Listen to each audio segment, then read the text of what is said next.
Right, so now we're going to talk about pruning Hydrangea Arborescens. This variety is one called Strong Annabelle.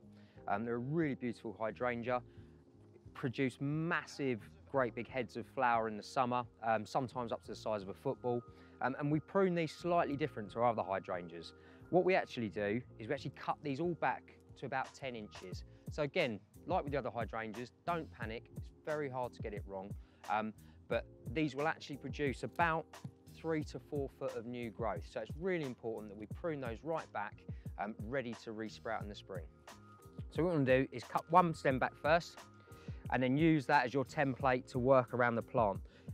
Obviously it's a natural thing, so it's not an exact science. Some buds will be slightly lower, some will be slightly taller. It's not really going to make a massive amount of difference which one you go for, and so just don't expect everything to be exactly the same height. So I'm going to start pruning these back. As we're working through, we're looking for some of these old stems, which you can see here. I'm going to take those out and remove them. Again, remove this old stem. And with the other hydrangeas we've pruned, we're looking to remove about 1/3 of the old stems at the base. The principle with these is exactly the same. So as we're working our way around, you're going to be taking these big stems out. And that will help to produce lots of fresh new growth and flower heads for next year. What we're also going to do here is actually clear some of this away from the base. I have to get right in there. There's no real clean way of doing this, just get in there, pull it all out. Because if you haven't got rid of this, you're not going to be able to see what you're doing. Okay. There we go.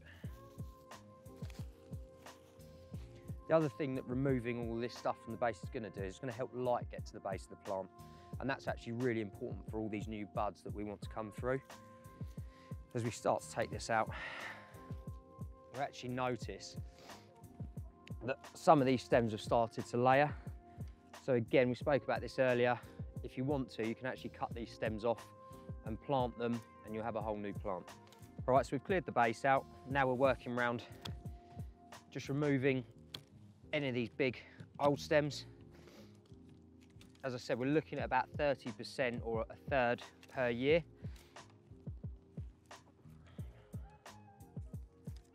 That old one can go there. This one can go here. Here we've got a crossing stem. So we're going to take one of these out. I'm actually going to choose this one because this stem's actually going out in a nice direction. It's going to open up the structure. And here we go. Just prune all these back to about 10 inches. This is a weak stem, so I'm actually going to take him out completely. Same with this one.